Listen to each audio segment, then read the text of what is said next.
The gallery closing felt like a small mercy after 10 hours of negotiating with an artist who insisted his abstract pieces needed to be hung at precisely eye level for someone 6'3".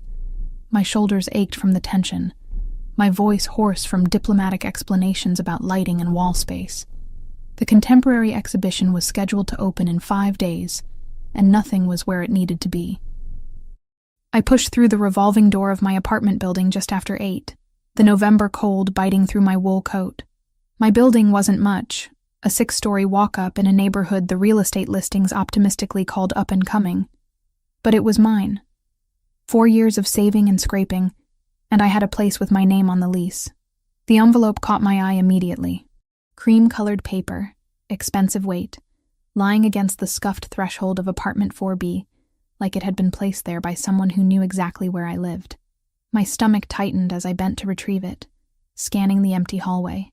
The fluorescent bulb 2 doors down flickered its usual broken rhythm, casting shadows that moved when nothing else did. Inside, I locked the deadbolt and chain before examining the envelope properly. No return address. My name written in dark ink across the front, the handwriting elegant and deliberate. Something about those letters stirred a memory I couldn't quite grasp, like a song heard through walls. I slid my finger under the sealed flap. Inside, a single card on matching cream stock. The words were handwritten in the same careful script. Bella notte. Thursday, 8 p.m. Come alone. I've been waiting. No signature, no explanation. Just an address in the Upper East Side and a date 3 days from now. My phone was in my hand before I consciously decided to call anyone. Brittany answered on the second ring, music pounding in the background. "Hold on, I'm at spin class," she shouted. The noise cut off abruptly as she stepped into what I assumed was a quieter hallway. "What's wrong? You never call during my workout. I need you to look at something. Can you come over?" 20 minutes later, Brittany sat cross-legged on my second-hand couch, the invitation held between 2 fingers like it might be contaminated. Her blonde hair was still damp from the gym shower, pulled into a messy knot at her neck. "This is creepy, Meg. Who sends anonymous invitations?" "I don't know." I paced the narrow space between my coffee table and the kitchen counter, but the handwriting looks familiar. I can't place it, but I know I've seen it before. Brittany's blue eyes narrowed. "You think it's from an ex? Because if Ryan found out where you live, I'm calling the police right now." "No. God, no." Ryan's handwriting looked like a doctor's prescription pad had a seizure. "This is different. Careful, almost old-fashioned." She studied the card again, turning it over to examine the blank reverse. "Bella Knott is expensive. Like, need a second mortgage expensive. I looked into it once for a client event and nearly fainted at the quote. So someone with money wants to meet me." I dropped onto the couch beside her. "That narrows it down to absolutely no one I know. You're not actually considering going." Brittany's voice went flat, the tone she used when she thought I was being irrational. This could be anything. A prank, a scam, a very elaborate serial killer. Or it could be important. Important how? "Megan, you don't even know who sent it." I couldn't explain the pull I felt toward that invitation. The handwriting had awakened something dormant. A curiosity mixed with recognition that I couldn't ignore. For the past 8 years, I'd built a careful, predictable life. Work at the gallery, drinks with Brittany on Fridays, the occasional forgettable date with men who never called back. Safe, contained, boring. "I'm going," I heard myself say. Brittany threw the invitation onto the coffee table. "Then I'm going with you. It says come alone. I'll sit at the bar. Close enough to intervene if someone tries to chloroform you. Far enough away that your mysterious benefactor won't notice." We compromised. Brittany would stay home, but I'd text her every 15 minutes. If she didn't hear from me by 9:30, she'd call the police with the restaurant's address and a description of what I was wearing. Thursday arrived wrapped in clouds that threatened precipitation without delivering. I left work early, claiming a migraine that wasn't entirely fabricated. At home, I stood before my closet for 20 minutes, rejecting outfit after outfit. Too formal. Too casual. Too much like I was trying too hard. Finally, I settled on an emerald green silk blouse Brittany had convinced me to buy during a sample sale, paired with tailored black pants and low heels I could run in if necessary. Gold studs in my ears, minimal makeup, hair loose around my shoulders. Professional but not intimidating, approachable but not desperate. The first drops of precipitation began as I stepped outside at 7:15. By the time the cab dropped me at Bellanata's discreet entrance, the sky had opened into a steady downpour that drummed against awnings and turned the sidewalk into a river of reflected streetlights. The restaurant's exterior was understated elegance. A brass plaque beside a heavy wooden door, the only indication of what lay beyond. No flashy signage, no velvet ropes, just old money whispering its presence to those who knew where to look. I pushed inside, shaking droplets from my coat. Warmth enveloped me immediately, along with the scent of garlic, fresh basil, and something rich baking in distant ovens. The interior glowed golden, crystal sconces casting light across cream walls adorned with Italian landscapes in gilded frames. Fresh flowers overflowed from vases on every available surface, their perfume mingling with the food. A man in an impeccable black suit materialized at my elbow. Not young, perhaps 60, with silver hair combed back from a lined face, and eyes that assessed me with professional courtesy. "Good evening, miss. Do you have a reservation?" "I'm not sure. Someone invited me. The name would be under Foster. Megan Foster." His expression shifted subtly, a flicker of recognition that disappeared so quickly I might have imagined it. "Of course. Right this way, please." He led me through the main dining room, past tables occupied by couples speaking in low voices, past a corner where 4 businessmen laughed over wine, to a hallway I hadn't noticed from the entrance. We walked in silence, my heels clicking against marble floors, until he opened a door onto a private space. The room was smaller than the main dining area, more intimate. Floor-to-ceiling windows overlooked an internal courtyard where rain created patterns on stone pathways and dripped from the leaves of carefully maintained plants. A single table sat in the center, dressed in white linen with a candle already burning in a hurricane glass. "Your server will be with you momentarily," the man said, pulling out my chair with practiced grace. I sat, feeling suddenly exposed in the empty room. The door closed with a soft click, leaving me alone with the candle flame and the sound of precipitation against glass. I checked my phone. 7:58. 2 minutes until 8. At precisely 8:02, a young waiter appeared carrying a leather-bound menu. He set it before me with a slight bow. "May I offer you a cocktail while you wait?" "A martini, please. Dry." He vanished as soundlessly as he'd arrived. I opened the menu without seeing the words, my attention divided between the door and the windows.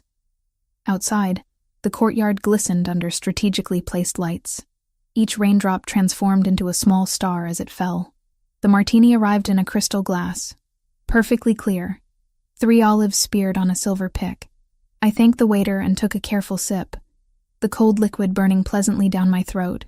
The alcohol hit my empty stomach, spreading warmth through my chest. I was reaching for my phone to text Brittany when I noticed it. Something at the bottom of the glass, catching the candlelight. I tilted the drink, peering through the gin. A ring. A vintage ring with a diamond center stone, sitting at the bottom of my martini like some surreal prize. My hand trembled as I set the glass down. I fished the ring out with my fingers, heedless of the liquid dripping onto the white tablecloth. The metal was cold, the diamond genuine if the way it caught the light was any indication. Old-fashioned setting, delicate filigree work along the band. "I was afraid you wouldn't come." The voice froze me. Deep, familiar in a way that sent my pulse into overdrive, carrying an accent I'd heard in dreams for years. I looked up slowly, afraid that turning too quickly would shatter whatever impossible moment this was. He stood in the doorway, backlit by the hallway's softer illumination. Taller than I remembered, broader through the shoulders, wearing a charcoal suit that fit him like it had been created for his body alone. Dark hair pushed back from his face, strong jaw shadowed with stubble that was either meticulously maintained or naturally perfect, but it was the eyes that confirmed what my racing heart already knew. Dark brown, almost black in the dim light, fixed on me with an intensity that made breathing difficult. Anthony. His name escaped as barely more than a whisper. 8 years since I'd spoken it aloud. 8 years since I'd seen him walk away from everything we'd built together with nothing but a 2-line letter as explanation. He crossed the room in 3 strides, movements fluid and controlled, without asking, without hesitating. He pulled out the chair across from me and sat. The candle flame danced between us, casting shadows across features that were familiar and foreign all at once. "You look exactly the same," he said softly, "and completely different." I couldn't form words. My brain had short-circuited somewhere between recognizing his voice and processing the fact that he was real, solid, sitting close enough to touch. The ring was still clutched in my fist, metal warming against my palm. Anthony's gaze dropped to my hand. That was my grandmother's. She gave it to me before she died, told me to give it to the woman I loved. The present tense registered. Not loved. Love. Current. Ongoing. Anger finally broke through the shock. "You have no right to say that to me." "I know. You disappeared. You left a letter that said nothing, explained nothing, and then you vanished like you'd never existed." "I know. We were 17. We had plans. College together, apartments in the city, everything mapped out. My voice was rising despite my efforts to control it, and you threw it all away without even giving me a reason." Anthony leaned forward, elbows on the table, hands clasped. The candlelight caught on a scar across the back of his right hand that definitely hadn't been there 8 years ago. I had reasons. Terrible, necessary reasons that I couldn't explain then, because explaining them would have put you in danger. That's convenient. Blame it on mysterious danger. Megan. My name in his mouth after so long sent a shiver through me that I refused to acknowledge. "I spent 8 years looking for you. Every investigator I could hire, every connection I could leverage. You moved to Philadelphia for college, then Boston for 2 years, then back here to New York. You changed your phone number 4 times. You made yourself almost impossible to find." Ice replaced the anger. "You were tracking me? I needed to know you were safe, that you were happy, or at least alive and building a life." He reached across the table, stopping just short of touching my hand. "I couldn't be part of that life, but I needed to know it existed." "Why?" The question came out broken. "Why couldn't you be part of it? Why did you leave?" Anthony sat back, shadows deepening the lines around his eyes. He looked older than 28, like he'd lived more years than the calendar allowed. "My father died 2 years ago. Before that, he ran a very specific kind of business. The kind that doesn't appear in phone books or file taxes, honestly. When I was 17, he was consolidating power after a war within the organization. People were dying. Associates, rivals, anyone connected to our family became targets." The words landed like stones. "Your family? You mean the mob, the family Rossi, specifically. My father built an empire, and I was his only son. His heir." Anthony's jaw tightened. The people who wanted him dead started looking at everyone he cared about. My mother was already gone by then. Cancer when I was 15. That left me, and by extension, you. I wanted to stand, to walk out, to pretend I hadn't heard what he was telling me. But I stayed frozen, trapped by the gravity of his confession. Someone took pictures of us together, outside school, at the pizza place we went to every Friday, in the park where we used to study. My father's security found them during a sweep of a rival's property. You were already marked, Megan. They knew your name, your address, your mother's work schedule. Everything. My mother. I hadn't thought about her in months, guilt washing over me for not calling more often. My father gave me a choice, Anthony continued, voice level despite the tension in his shoulders. End it completely, make you hate me enough that you'd never come looking, never be connected to our world again, or watch them use you to hurt me, hurt him, hurt everyone. So you chose the coward's way.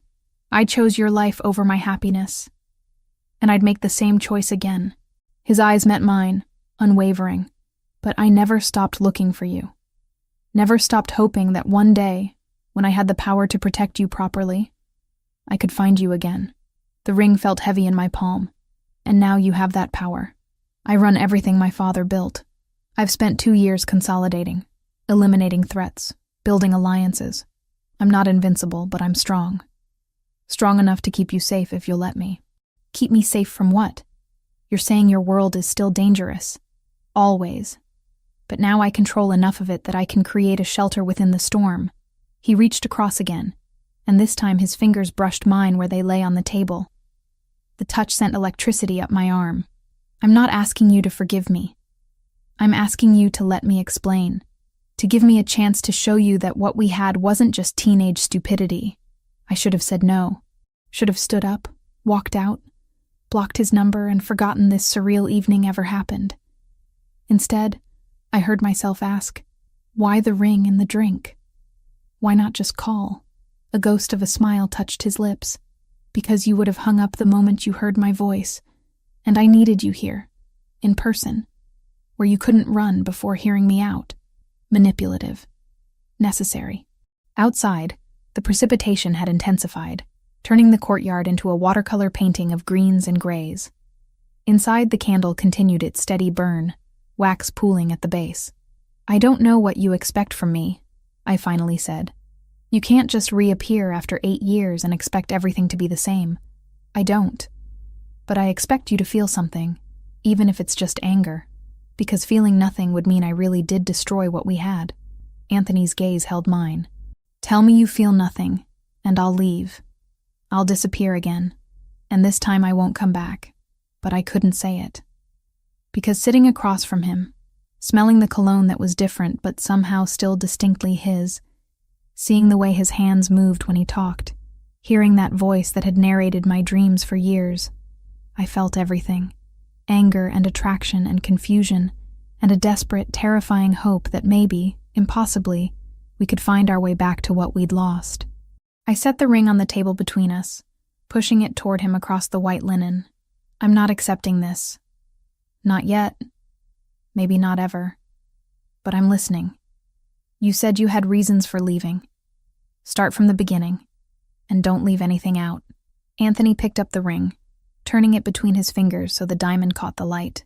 Then he slipped it into his jacket pocket and began to talk, his voice low and steady, telling me about a world I'd never imagined, and the boy I'd loved who'd grown into someone I wasn't sure I recognized anymore.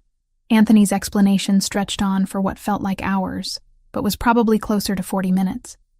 He detailed a world I'd only seen in movies, territory disputes and coded loyalty, old family bloodlines and newer organizations trying to carve out space. His father's rise, the consolidation of power, the enemies made along the way people disappeared when they crossed certain lines. I sat rigid in my chair, hands folded in my lap to hide their trembling. The martini sat forgotten. Ice melted into clear liquid that no longer resembled the drink I'd ordered. Every word he spoke built a wall between us, brick by brick, until I could barely see the boy I'd loved through the structure of who he'd become. Why now? The question interrupted him mid-sentence about territory negotiations. You said you're stable, that you have power. But why bring me back into this? Why not just let me live my safe, boring life? Anthony leaned back in his chair, candlelight catching the sharp angles of his face. Because safe and boring isn't living, and because I'm tired of existing in a world where everyone wants something from me except the one person I actually want. That's not fair. You don't get to make me responsible for your happiness after abandoning me. I'm not. I'm asking for a chance to prove that what we had was real. That it's still real, underneath 8 years of distance and damage. His voice dropped lower. Tell me you don't feel it. The pull. Tell me you walked in here tonight and felt nothing. I couldn't. Because he was right. The moment I'd seen him in the doorway, my heart had recognized him before my brain could mount a defense. Every cell in my body remembered his proximity. The way his presence altered the air around me. Feeling something doesn't mean I should act on it. I pushed back from the table, standing abruptly. My purse caught on the chair arm, nearly tumbling to the floor before I grabbed it. This was a mistake. I shouldn't have come. Megan, wait. But I was already moving toward the door, heels clicking against marble with purpose I didn't feel. My hand was on the handle when his voice stopped me. Please. Just let me take you home. It's pouring, and you'll never find a cab in this weather. Every instinct screamed at me to refuse, to walk out into the downpour and let the water wash away this entire surreal evening. But practical reality overrode emotion. He was right about the cabs, and the subway would mean walking 6 blocks in a deluge. Fine, but that's all. A ride home, and then we're done. Whatever you need. The hallway seemed longer walking out than it had coming in. Anthony stayed 2 steps behind me, close enough that I could feel his presence but far enough to avoid touching.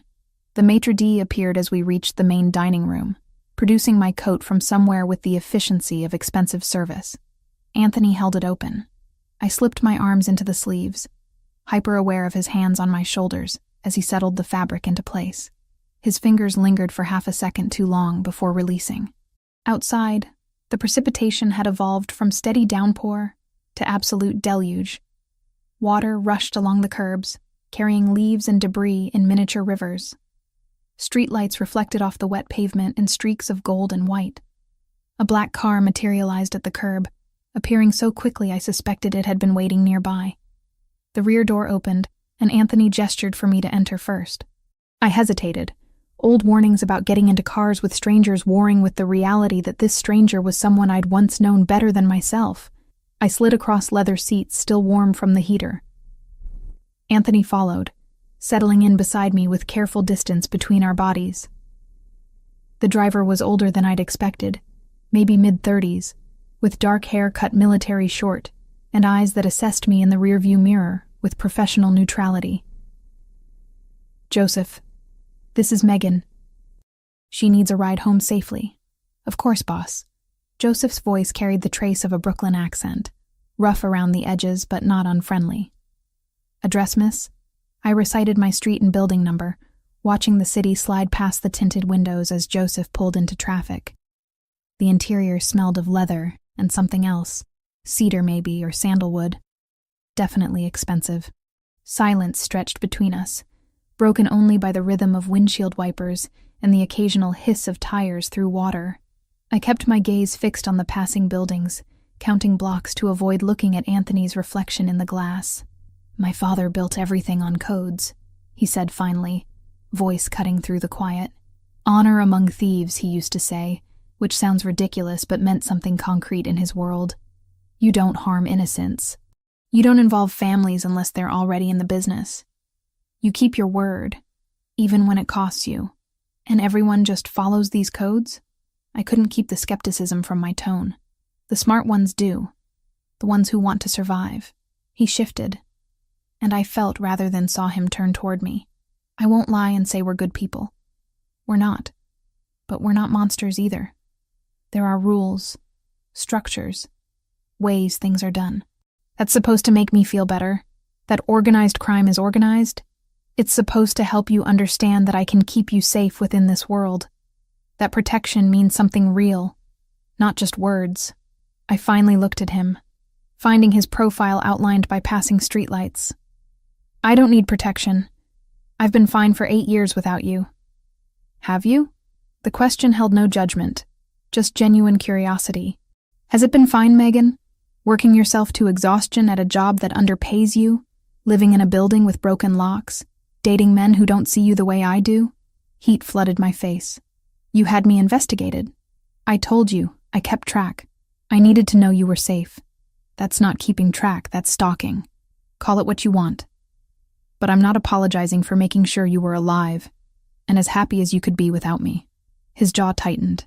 "And before you accuse me of being a controlling bastard, know that I never interfered. Never contacted your employers. Never scared off the men you dated. Never inserted myself into your life. I just watched from a distance and hated every second of it." The car slowed, pulling to a stop in front of my building.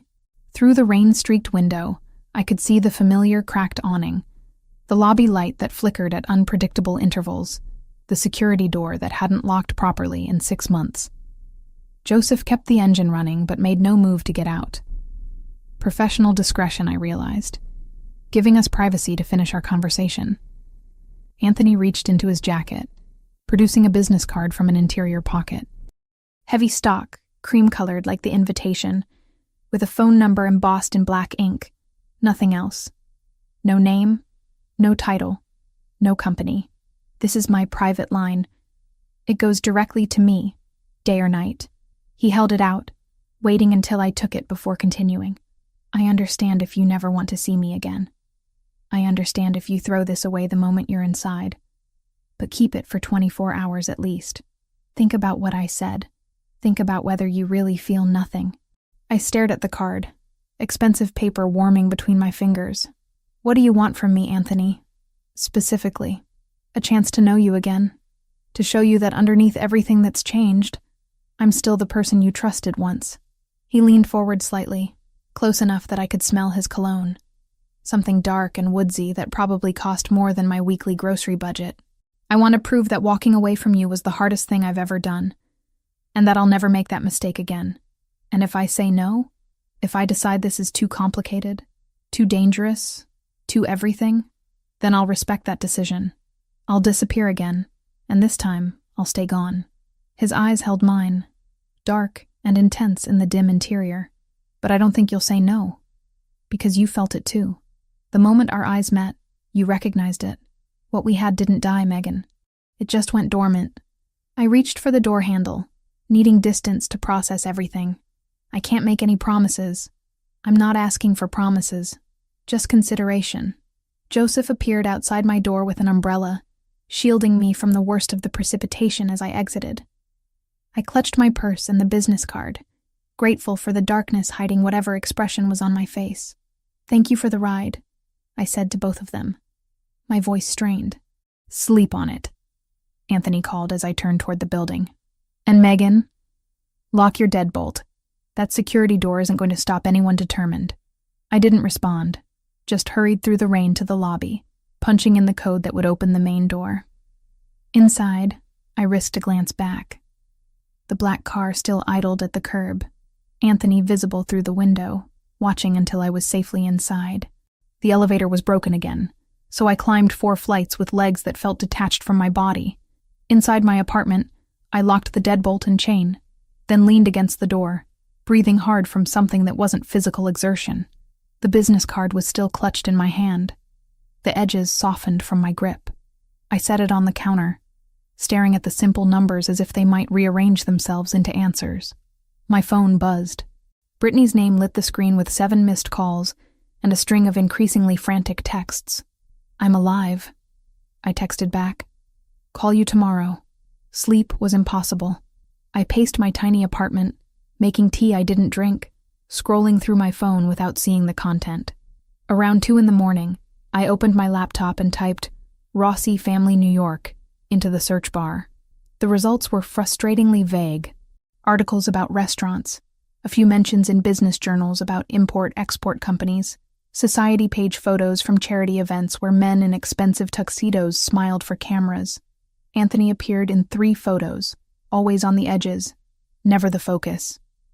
In each one, he looked exactly as I'd seen him tonight, composed and powerful. Nothing explicitly criminal. But the careful vagueness felt intentional, like a coat of paint over something darker underneath. I was still researching at 4 a.m. when exhaustion finally dragged me to bed. I dreamed of hands reaching through precipitation, of voices calling names I couldn't quite hear, of doors that opened onto rooms that didn't exist. The next 3 days passed in a fog. I went through the motions at the gallery, smiling at collectors, arranging pieces for the exhibition, taking calls from artists demanding last-minute changes. But my mind was elsewhere, replaying conversations, analyzing words, trying to separate what I felt from what I should feel. Brittany cornered me Friday evening at our usual bar, sliding into the booth across from me with determination in her eyes. All right, enough silence. What happened Thursday night? I took a long drink of wine, buying time. I saw Anthony. Anthony who? Then her eyes went wide. Anthony Rossi. Your high school Anthony? He sent the invitation. Set up the whole thing. Wanted to explain why he left. And? What was the explanation? I gave her the abbreviated version, leaving out the details about organized crime and focusing on the protection angle. Brittany listened without interrupting, her expression shifting from curiosity to concern to something close to alarm.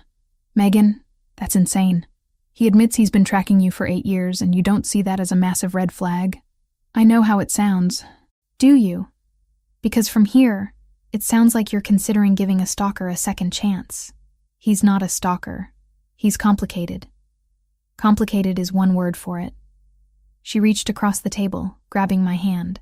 Promise me you'll be careful. Whatever you decide, just be smart about it.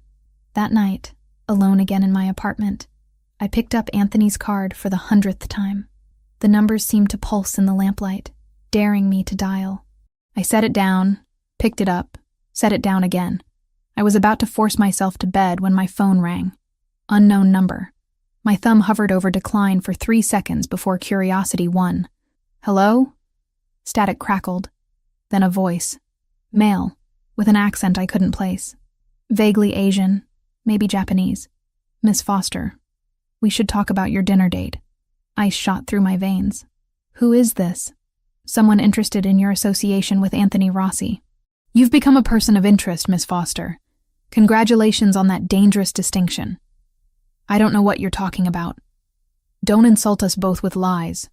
You were seen entering Bella Notte Thursday evening. You sat with Rossi for over an hour. You left in his car. The voice remained pleasant, almost friendly, which somehow made it more terrifying. These are simple facts. What's less simple is deciding what to do about them. My hand shook so violently I nearly dropped the phone. I want nothing to do with any of this. Unfortunately, wanting has little to do with reality. You're connected now, Miss Foster, and connections have consequences. The line went dead. I stared at the blank screen, heart hammering against my ribs. Every shadow in my apartment suddenly seemed darker, more threatening. The window I always left cracked for air circulation now felt like an invitation for intrusion. Calling the police flickered across my mind, but this wasn't a problem for people who lived strictly inside the law. Whatever world had just brushed against mine, Anthony understood it in a way no detective ever could. Anthony's card was in my hand before I made a conscious decision to pick it up. My fingers trembled so badly I had to dial twice before getting the numbers right. He answered on the first ring. Megan. Someone just called me. A man. He knew about Thursday. He said, I'm connected now, that there are consequences. The words tumbled out in a rush. Anthony, I'm scared. Lock your door. Don't open it for anyone. I'm 15 minutes away. How do you know where I am? Because I never stopped watching after I dropped you off. Joseph's been on your building since Thursday night. I'm coming now. Stay on the line with me. You've had someone watching me for 3 days? Protecting you. There's a difference. I heard car doors slamming, an engine starting. Talk to me, Megan. Tell me exactly what he said. I recited the conversation, voice shaking. Anthony's silence on the other end felt heavier than words. That's Yamaguchi, he said finally. Japanese organization. We've had territorial disagreements, but they've stayed cold until now. If they're calling you directly, they're sending a message to me. What kind of message?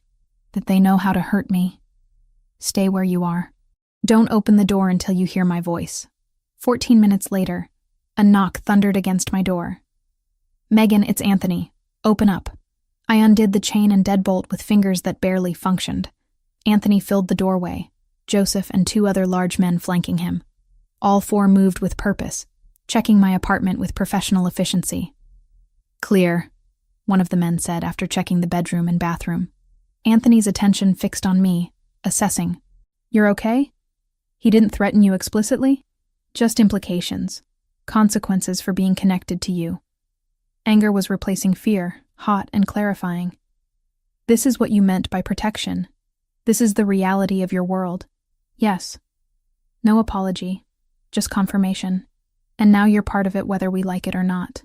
They saw us together, which means you're leverage, a vulnerability they can exploit. So what do I do? Move? Change my name? Pretend Thursday never happened? That won't help. They have your information, your routine. Moving would just delay the inevitable. He turned to Joseph. Set up a rotation on the building. 2 men at all times, 1 on the street, 1 in the lobby. No one approaches her without clearance. Already done, boss. Called it in from the car.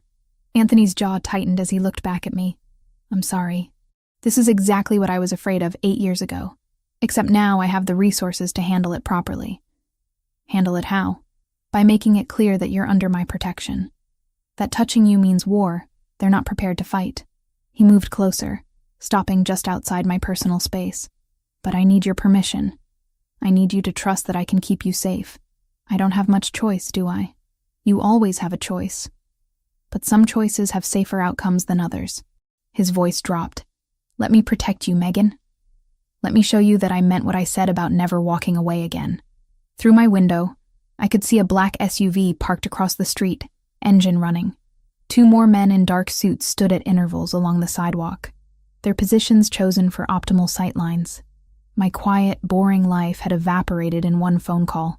Anthony had warned me his world was dangerous, but I hadn't truly understood until threat became personal. What happens now? Now we make sure they understand the cost of going after what's mine. The possessive word sent a shiver through me. And you stay close until this resolves. How close? As close as you'll allow. His hand reached up, stopping just short of touching my face. I know this isn't what you wanted, but I promise you, Megan, no one will hurt you while I'm breathing. The conviction in his voice should have terrified me. Instead, it felt like the first solid ground I'd found since Thursday night. Outside, the city continued its usual chaos, oblivious to how my entire world had shifted in the space of 3 days, and somewhere in that chaos, people were watching, waiting, planning moves in a game I'd just learned existed. Anthony's security team transformed my building overnight. 2 men stationed in the lobby, rotating shifts every 8 hours. Another parked across the street in a black SUV, engine running like a promise of quick response. Joseph coordinated everything with military precision, speaking into a radio earpiece in clipped phrases I couldn't decipher.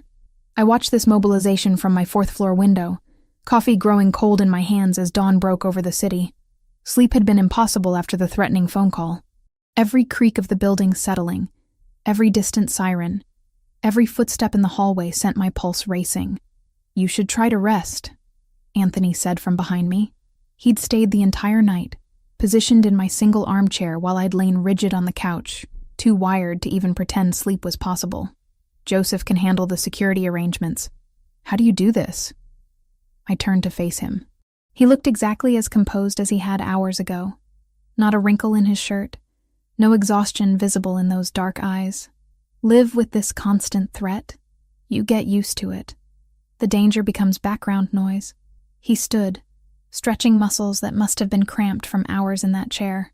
But I've been in this world my whole life. You haven't, which is why we need to move you somewhere more secure. I have a job, Anthony, a life. I can't just disappear. You can work remotely for a few days while we handle the Yamaguchi situation. Your gallery has internet, doesn't it? The casual dismissal of my concerns sparked anger through the fear. You don't get to decide how I live. No, but I get to decide how to keep you alive. His voice remained maddeningly calm. And keeping you here, in a building with broken locks and zero actual security, isn't an option I'm willing to consider. We argued in circles for another hour. I wanted autonomy, normalcy, my regular routine. He wanted me in a location he controlled, surrounded by people trained to handle threats I couldn't begin to understand. Finally, exhausted and terrified in equal measure, I agreed to see the safe house before making a decision. By 9 that morning, I was showered and dressed for work, applying makeup to hide the dark circles under my eyes. Brittany had texted 3 times already, asking about weekend plans. I stared at my phone, trying to figure out how to explain my situation without sounding completely insane. Ran into someone from my past, I finally typed. It's complicated. Rain check on drinks? Her response came immediately. Details required. Coffee at noon? Can't today. Work emergency. Call you tomorrow? The lie sat heavy on my conscience. But what was I supposed to say? My ex-boyfriend from high school runs a crime family and now Japanese gangsters are threatening me? She'd have me committed. At the gallery, I moved through the morning like a ghost. Marcus, one of the senior curators, caught me staring at the same Rothko canvas for 15 minutes without actually seeing it. You all right, Megan? You seem distracted. Just tired. Didn't sleep well. Well, wake up. Mrs.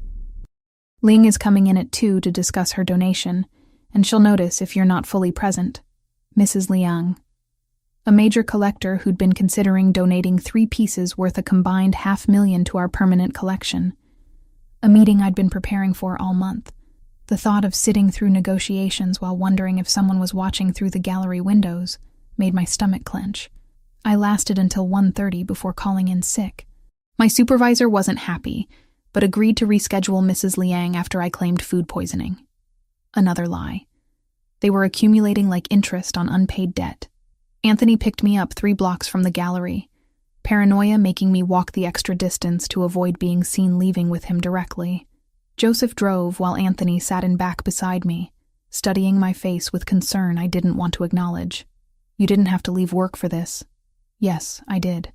I couldn't concentrate knowing someone might be watching. I stared out the window at passing pedestrians, wondering if any of them were Yamaguchi's people. "Show me this safe house. If it's as secure as you claim, maybe I can work remotely for a few days."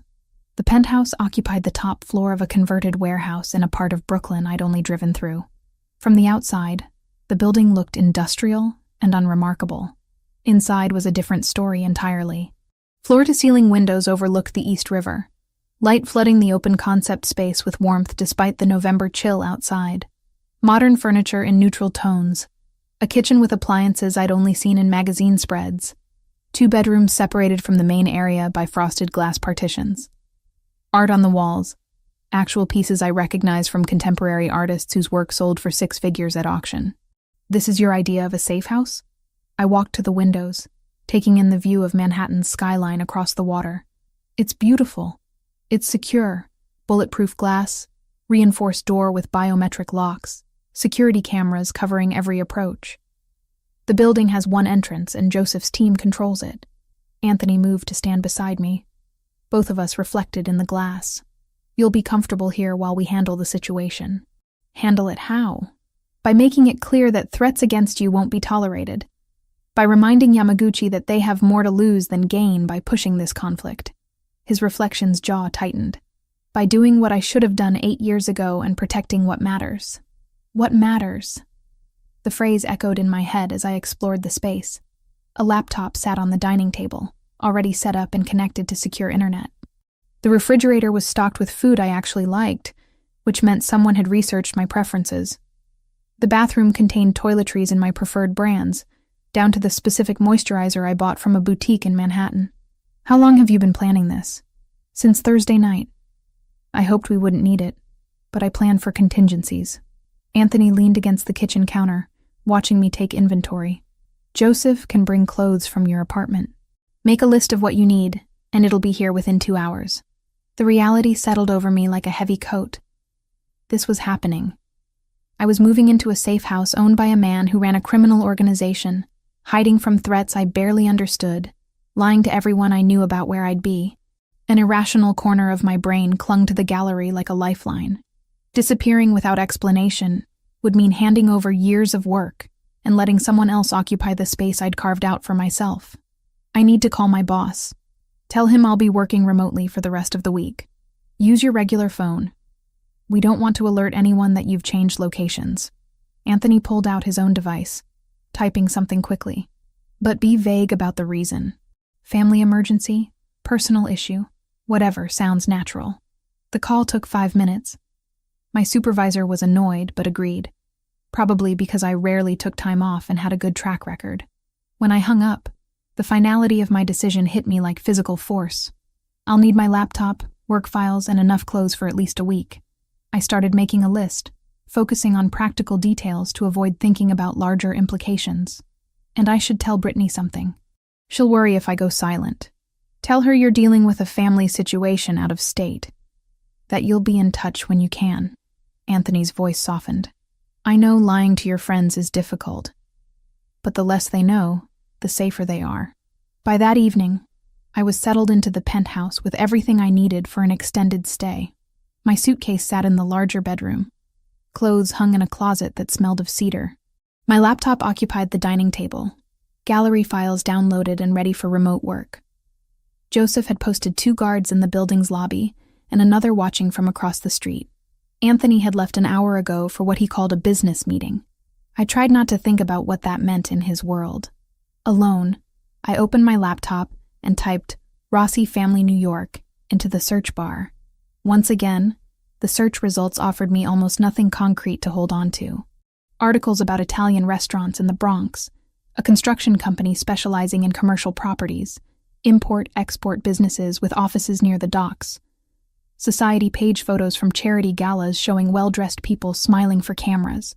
I clicked through image results until I found him. Anthony, maybe 2 years younger, standing at the edge of a group photo from some hospital fundraiser. He wore a tuxedo, holding a champagne flute, positioned as if he'd been about to leave when the photographer caught him.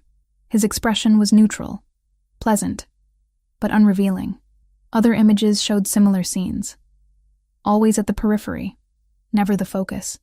Other men who might have been associates or family members, but nothing explicitly criminal. Nothing that confirmed what he'd told me about his organization. The research told me nothing concrete but confirmed everything through its careful vagueness.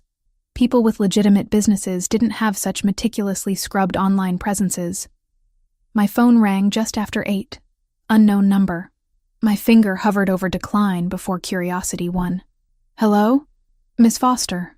The voice was cultured, accent placing its origins somewhere in Eastern Europe. I hope you're comfortable in your new accommodations. Ice shot through my veins. Who is this? A concerned party. Your sudden disappearance from your apartment has been noted. We're wondering if young Mr. Rossi has convinced you to accept his protection. I don't know what you're talking about. Please, we're all professionals here. You left your apartment this afternoon with a suitcase. You haven't returned, and Rossi's men are now stationed outside your building as if expecting someone. The man's tone remained pleasant, conversational. These are simple observations leading to obvious conclusions. My hand trembled so badly I nearly dropped the phone. What do you want? Just to deliver a message. Protection is only as good as the people providing it. And everyone has vulnerabilities. Even Anthony Rossi. The line went dead. I was dialing Anthony before my conscious mind made the decision. He answered on the first ring. Megan, what's wrong? Someone called again. Different voice, European accent. He knew I left my apartment, knew about the guards, knew I was with you. The words tumbled out in a rush. How do they know? How do they always know? I'm 10 minutes away. Lock the door. Don't let anyone in except me or Joseph. Background noise suggested he was already moving. Did he threaten you explicitly? He said protection only works if the people providing it don't have vulnerabilities. Then he hung up. Anthony's silence felt heavy. They're testing our response time, mapping our patterns. It's psychological warfare as much as actual threat. Is it working? Because I'm terrified. It's supposed to make you feel that way. Fear is their weapon when they can't reach you physically. His voice dropped lower, more intense. But you're safe where you are, Megan. That building is locked down. No one gets to you without going through people who are very good at their jobs. How long? How long do I have to live like this? Days, maybe a week. Just until we make our position clear and they decide the cost isn't worth the goal. After we hung up, I stood at the windows watching the city lights reflect off the river. Somewhere out there, people I couldn't see were watching me, planning moves in a game I didn't understand. And somewhere else, Anthony was doing the same from his side of the board. 20 minutes later, a key turned in the lock. I jumped despite expecting it, heart pounding until Anthony's voice called out. It's me. Joseph's doing a security check. He looked different than earlier. Same expensive clothes, but his composure had cracked slightly, stress visible in the tight line of his shoulders. When his eyes found me standing by the windows, something that might have been relief crossed his face. Show me your phone. I handed it over without question. He studied the screen, scrolling through recent calls, then pocketed the device. Hey, I need that. They're tracking it. Not necessarily hacking the phone itself, but they have someone inside your carrier, or they've bribed someone who can access call logs. He pulled out a different device, smaller and sleeker. Use this instead. It's encrypted, routed through servers they can't trace. Your number will forward to it automatically. So now I'm using burner phones like a drug dealer. You're using secure communications like someone being targeted by professionals. He set my original phone on the counter. We'll leave that here, powered on, so they think you're still carrying it. Let them waste resources monitoring a device that tells them nothing. Joseph appeared in the doorway, nodding once at Anthony before speaking. Building is clean. No signs of surveillance equipment, no vehicles watching that weren't already cleared. Our people are in position. Good. Double the lobby rotation. I want fresh eyes every 4 hours, not 8. After Joseph left, Anthony moved to the couch, finally allowing exhaustion to show in the way he sank into the cushions. I remained by the windows, maintaining distance while trying to process everything. "You should eat something," he said after a long silence. "There's food in the kitchen. I'm not hungry. You need to maintain your energy. Fear burns calories faster than running." Despite myself, I smiled slightly. "Is that something they teach in mob boss school?" My father used to say it, usually right before a long negotiation where neither side wanted to blink first. He looked up at me, shadows under his eyes more pronounced in the lamplight. "Come sit down, Megan. Staring out the window isn't going to make this resolve faster." I moved to the armchair across from him, curling my legs beneath me. "Tell me about high school." The parts I didn't see. The request surprised him. "Why?" "Because I need to remember who you were before all this. Before the family and the threats and the security teams." I met his gaze directly. "Help me see the boy I fell in love with underneath the man you became." Something in his expression softened. "What do you want to know?" "Everything. Start with the first time you noticed me." He leaned back, a ghost of a smile touching his lips. "Sophomore year, October. You were in the library researching something for history class. Books spread across an entire table. Your hair was longer then, always falling in your face when you leaned over to take notes. You'd tuck it behind your ear every 30 seconds. This unconscious gesture that drove me crazy because I wanted to be the one doing it. The memory surfaced. Hazy, but present. I felt someone watching me that day. I looked up once and saw you by the biography section. You waved, like it was perfectly natural that a sophomore would acknowledge a senior she'd never spoken to. Most people pretended I didn't exist because they knew my family's reputation, even if they didn't understand the details. I didn't know about your family then. Exactly. You saw me, not the name or the implications. Just Anthony, who happened to be in the library at the same time. He paused, memory clearly playing behind his eyes. I asked you out 3 weeks later. Took me that long to work up the courage. You brought me flowers from the corner store. Carnations because you said roses were pretentious. I didn't have money for roses. My father gave me an allowance, but I was saving everything I could. Planning for college. Planning for a future where maybe I could escape the family business. His laugh held no humor. Naive 17-year-old dreams. We talked for hours as the city lights outside blurred together. He told me about sneaking out of family dinners to call me, about lying to his father about where he spent his Friday nights. I shared memories I'd buried, our first kiss in the empty gym after a basketball game, the way he'd held my hand like it was something precious. "I wanted to take you to Bella Note back then," he admitted as midnight approached. "It was this place near school, fancy but not intimidating. I used to walk past it and imagine bringing you there for a proper date. But I couldn't afford it on what I was making at my father's warehouse. So you bought it years later." "I bought it 5 years ago when the original owner retired. Renovated it, kept the name, made it exactly what I'd imagined." His eyes held mine. "I always planned to bring you there eventually. I just didn't think it would take 8 years. The weight of lost time settled between us. 8 years we could have had if circumstances had been different, if his world hadn't been so dangerous, if he'd been anyone else. I should let you sleep," Anthony said finally, standing. "Tomorrow we'll figure out the work situation. Make sure you can access everything you need from the gallery remotely. You're leaving? Joseph's team is here. You're safe." "I know. But..." I hesitated, unsure how to articulate what I wanted. "Could you stay? Just for tonight? I don't want to be alone with my thoughts." He studied my face for a long moment, then nodded slowly. "I'll take the other bedroom." "Thank you." Later, lying in the unfamiliar bed with sounds of the city muted by bulletproof glass, I heard him moving in the adjacent room. The knowledge of his presence, solid and protective just beyond the wall, eased something in my chest that had been tight since the first threatening call. This wasn't how I'd imagined reconnecting with my first love. But then again, nothing about Anthony Rossi had ever been what I expected. And somehow, despite the danger and the fear and the complete upheaval of my careful life, I was beginning to remember why I'd loved him in the first place.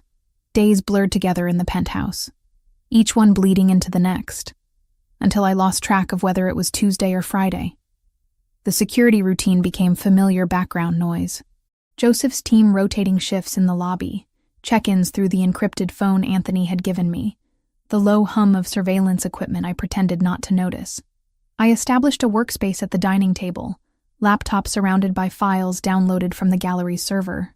Video calls with my team became the new normal, my supervisor thankfully accepting my vague explanations about a family situation requiring extended time away.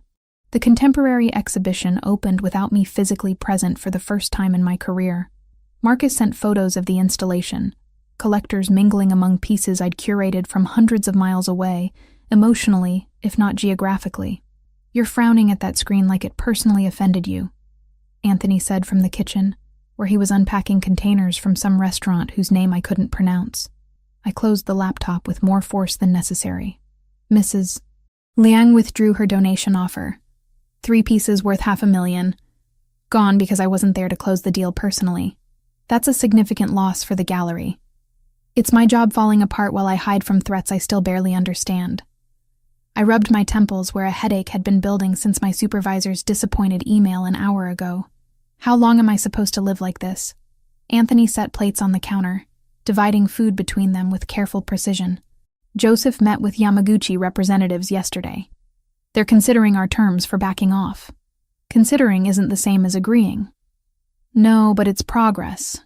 He carried both plates to the table, setting one in front of me. The aroma of garlic and herbs cut through my frustration despite my determination to stay angry. "You need to eat. Skipping meals won't speed up negotiations." I had coffee this morning. Coffee isn't food. He sat across from me, the same position he'd taken every evening for the past week. Dinner had become our routine, the 1 hour where we pretended this was a normal life instead of protective custody with expensive furniture. I picked at the pasta, twirling noodles around my fork without bringing them to my mouth. "Tell me something real. Something about your life that isn't business or threats or family politics. What do you want to know? What it's like being you. Running an empire at 28. Having that much power, that much responsibility." I finally took a bite, the flavors exploding across my tongue in ways that made my frustration seem petty. "Does it ever feel like too much?" His expression shifted, walls lowering just enough for me to glimpse what lay beneath the control. Every single day. My father groomed me for this from the time I could walk, but nothing prepares you for the weight of it. Every decision affects hundreds of people, their families, their futures. One mistake, and people die or go to prison or lose everything. That sounds exhausting. It's suffocating. He set his fork down. Attention fully on me instead of the food. There's no one I can talk to, honestly, except Joseph. And even with him, there are limits. Everyone wants something, needs something, expects something. The loneliness of power is real, Megan. You're surrounded by people every second, but completely alone in ways that matter. The vulnerability in his admission made my chest tighten. This was the Anthony I remembered. The one who'd told me his fears during late-night phone calls when we were 17, before his world demanded he become someone harder. What about friends? People you trust outside the organization? There's no outside for people like me. Everyone in my life is connected to the family in some way. Friendships are strategic alliances. Relationships are political calculations. Until you walked back into my world, I hadn't had a genuine conversation with someone in years. I'm part of your world now, too, whether I chose it or not. But you see me as I was, not just as I am. You remember when I was just Anthony, not the boss or the heir or the name that makes people nervous. His hand moved across the table, stopping just short of touching mine. That's worth more than you know. We finished dinner in comfortable silence, the kind that only exists between people who've known each other long enough that words become optional. Anthony cleared the plates while I returned to my laptop, reviewing proposals for the spring exhibition, even though my concentration was fractured. "Do you ever regret it?" I asked suddenly. "Taking over the family, choosing this life." He paused at the sink, back to me, shoulders tense. "I didn't choose it. The life chose me the moment I was born into my father's world. But regret implies wishing for an alternative, And every path I didn't take would have meant losing you in some other way. You lost me anyway. 8 years apart is losing me. No. Losing you would be you being dead because I was too selfish to let you go when staying meant making you a target. He turned to face me, water dripping from his hands he'd forgotten to dry. What I did was set you free at the cost of my own happiness. That's not loss, Megan. That's sacrifice. The distinction landed heavy. I'd spent years hating him for abandoning me, but he'd spent those same years watching from a distance, ensuring I was safe while denying himself any possibility of his own contentment. Tomorrow night, I want to try something, he said, changing the subject with deliberate intent. My grandmother's recipe for homemade pasta. She taught me before she died, and I haven't made it in years. You cook? When I have time and the right company. Which I haven't had much of either lately. A ghost of a smile touched his lips. Say yes. Let me do something normal that isn't about protection or threats or the world outside these windows. How could I refuse when he asked like that? Like my agreement mattered more than strategic decisions worth millions. Yes, I'd like that. The next evening, Anthony appeared with bags of ingredients and a determination that would have been amusing if it wasn't so endearing. He'd rolled his sleeves to his elbows, revealing forearms I tried very hard not to stare at, while he set out flour, eggs, olive oil, and salt on the pristine marble counter. My grandmother was from Tuscany, he explained, measuring flour into a volcano shape on the counter. She came to New York at 16, barely speaking English, married my grandfather within a year. She taught me that food is love made tangible. That's beautiful. She was beautiful, in her 80s when she died, but still commanding respect from everyone who met her. He cracked eggs into the flour well with practiced efficiency. She used to say that any man who couldn't feed his woman wasn't worth keeping. Smart woman. She would have liked you. You have the same fire she did. The same refusal to accept less than honesty. He talked me through the process, his hands demonstrating while I tried to replicate the movements.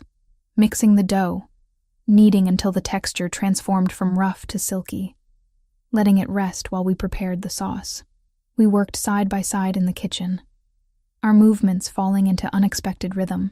Flour dusted every surface by the time we started rolling the dough.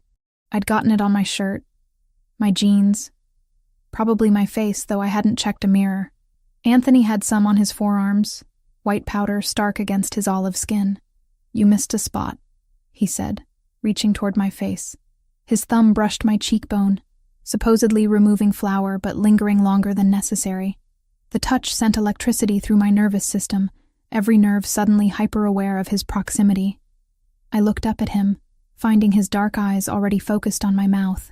The air between us shifted, charged with tension that had been building for days. His hand cupped my face, thumb tracing patterns against my skin that had nothing to do with cleaning away flour. Megan, he said softly. My name both question and prayer. I tilted my face up, closing the distance between us incrementally. His breath ghosted across my lips, warm and smelling faintly of the wine we'd been sipping while cooking. Another inch and we'd be kissing, crossing a line we'd been dancing around since the moment he'd sat down across from me at Bella Knot. The intercom buzzed, harsh and intrusive in the charged silence. Anthony's jaw clenched, frustration clear as he pulled back slightly. I need to answer that. He moved to the panel by the door, thumb pressing the button with barely controlled irritation. What is it? Boss, we have movement from Yamaguchi. Joseph's voice crackled through the speaker. Nothing threatening but worth discussing. Can you meet downstairs? 5 minutes. Anthony turned back to me, running a hand through his hair and leaving flower streaks I found absurdly attractive. I'm sorry. This can't wait. I understand. Go handle whatever you need to handle. After he left, I stood in the kitchen surrounded by pasta dough and unfulfilled tension, wondering if the universe was conspiring against us or simply testing how much I actually wanted this. The almost kiss replayed in my mind, my body still humming with anticipation that had nowhere to go. I cleaned the kitchen mechanically, putting away ingredients and wiping down counters while trying to process the tangle of emotions in my chest. Wanting Anthony felt both inevitable and terrifying, like standing at the edge of a cliff knowing the fall would either destroy me or teach me to fly. The encrypted phone buzzed. Brittany's name appeared on the screen. The contact transferred from my original device. "Finally," she said when I answered. "You've been ghosting me for a week." I was about to file a missing person report. "I'm sorry. Things have been complicated." "Complicated how?" "And don't give me vague excuses." "I know you, Meg. Something's seriously wrong." I hesitated, weighing how much to tell her. But Brittany had been my closest friend for 5 years, had held my hair when I was sick, had celebrated every small victory in my career. She deserved more than lies. "Can you come over?" "I'll explain everything in person." "Where's over?" "You're not at your apartment." "No, I'm somewhere safe. I'll text you the address." 2 hours later, Brittany stood in the penthouse doorway, eyes wide as she took in the space. She wore yoga pants and an oversized sweatshirt, her blonde hair pulled into a messy bun, looking completely out of place among the expensive furniture and art. "Holy hell, Megan. When you said somewhere safe, I didn't expect a palace." She walked to the windows, staring at the Manhattan skyline across the river. "What is this place? And please tell me it's not what I think it is." "What do you think it is?" "Anthony Rossi's property. That he's keeping you here as some kind of prisoner." "Not a prisoner. Protected." I gestured for her to sit on the couch, settling beside her. "Remember how I told you I saw him? It's gotten more complicated since then." I explained everything.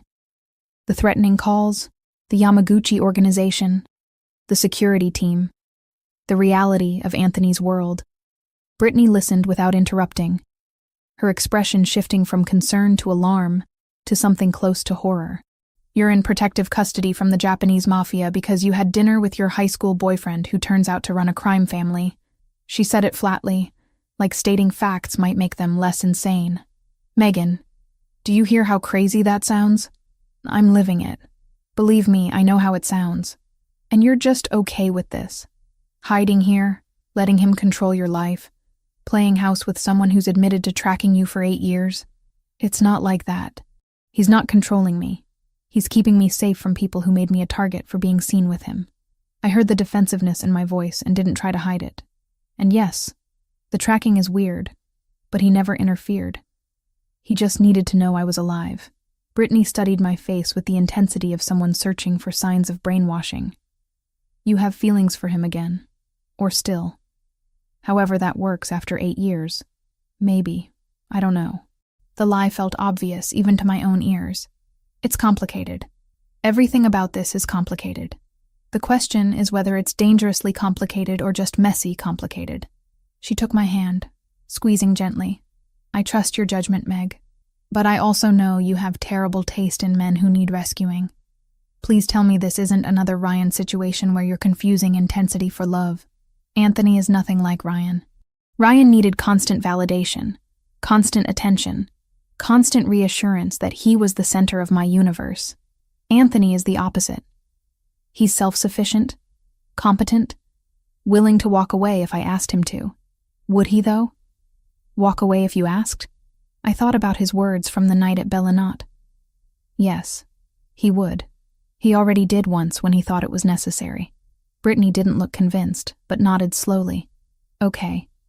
If you trust him, I'll try to trust your judgment. But you need to promise me something." "What?" "If this goes bad, if he becomes someone you need protection from instead of protection by, you call me immediately. No hesitation, no trying to fix it yourself. Promise." I promise. We talked for another hour. Brittany filling me in on gallery gossip and mutual friends asking where I'd disappeared to. The normalcy of her presence grounded me in ways the past week hadn't allowed.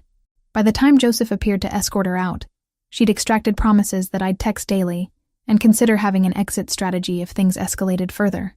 "He seems intense," she said at the door, glancing at where Anthony stood near the kitchen, having returned while we were talking.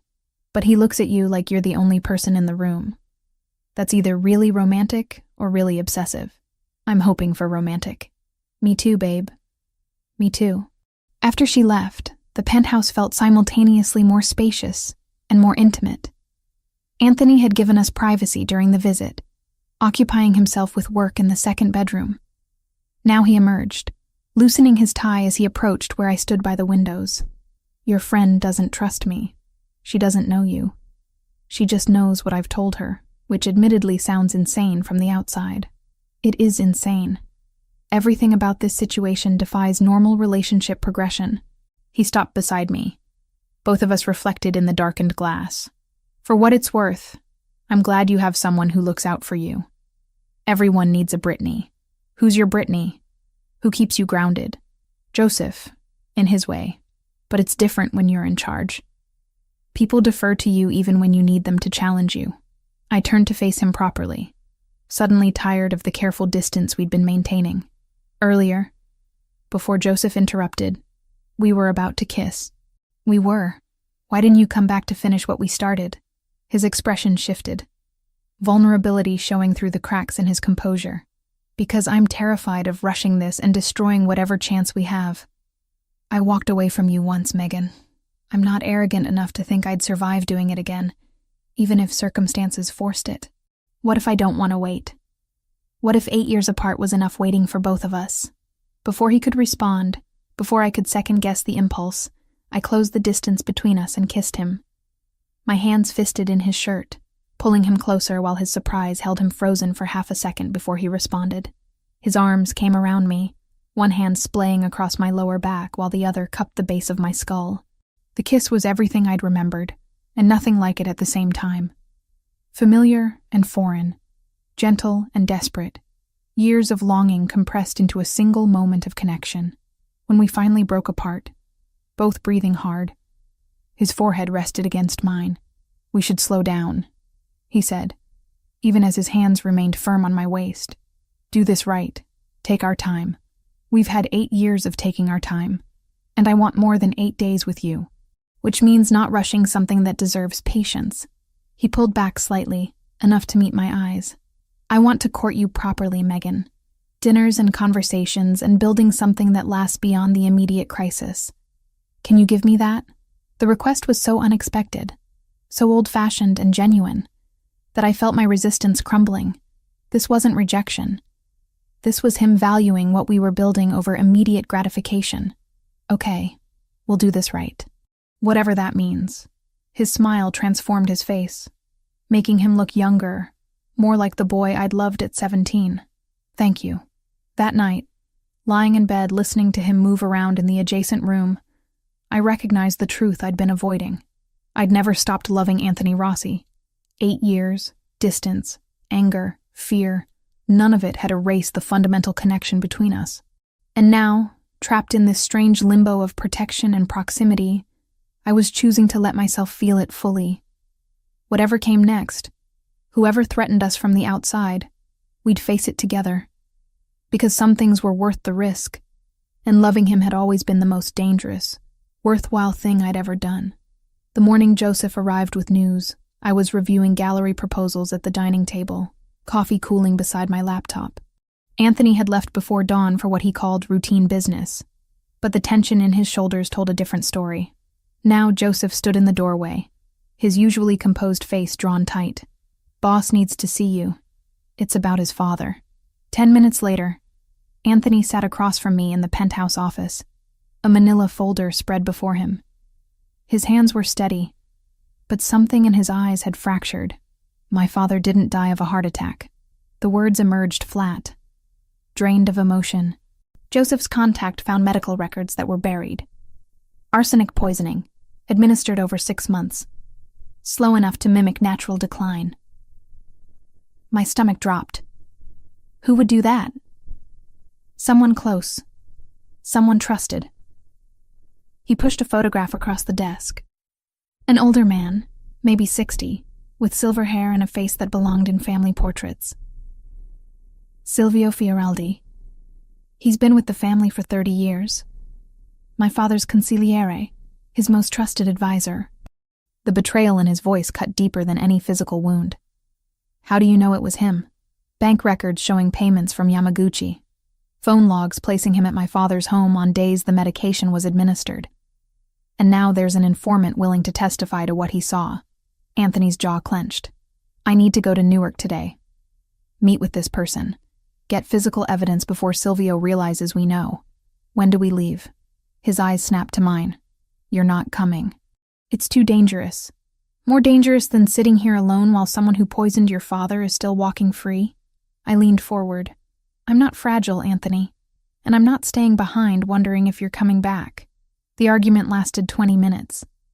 He wanted me safe, protected, insulated from the ugliness of his world. I refused to be hidden away like some possession that might break. Finally, exhaustion and grudging respect won. You stay with Joseph every second. If I say move, you move. No questions, no delays. Agreed. We left an hour later in a black Lexus, Joseph driving while rain hammered the windshield.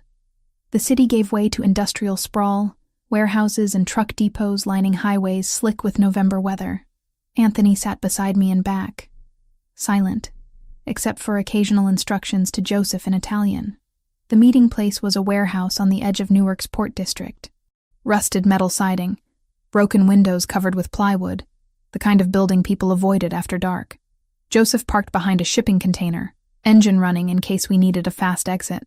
Inside, the air smelled of motor oil and damp concrete. Our contact waited near a makeshift desk, a Russian in his 50s, with a face that had seen too many fights. He didn't waste time on pleasantries. I have what you need. Photographs, bank statements, video footage from Silvio's phone that he thought was deleted. He slid a thick envelope across the scarred desk surface. Payment first. Anthony handed over cash without counting it. The Russian nodded, satisfied, and disappeared into shadows that seemed to swallow him whole. The evidence was damning. Clear photographs of medication bottles, time-stamped images showing Silvio administering pills to an increasingly frail man I recognized from society page photos as Anthony's father. Bank transfers with dates matching each administration. My hands shook holding the papers. We need to go, Joseph said from his position by the door. Now. We'd just reached the car when headlights flooded the space. 2 black SUVs blocked our exit, doors opening to release men in dark clothes with weapons drawn. My heart seized. Get down! Anthony shoved me to the floor behind the passenger seat, his body covering mine as glass exploded above us. The world compressed to gunfire and the sharp smell of cordite in Anthony's weight, pressing me flat against leather that smelled of fear. Joseph returned fire from the driver's seat, his movements economical and precise. Anthony barked orders in Italian, one hand keeping my head down, while the other aimed through the shattered window.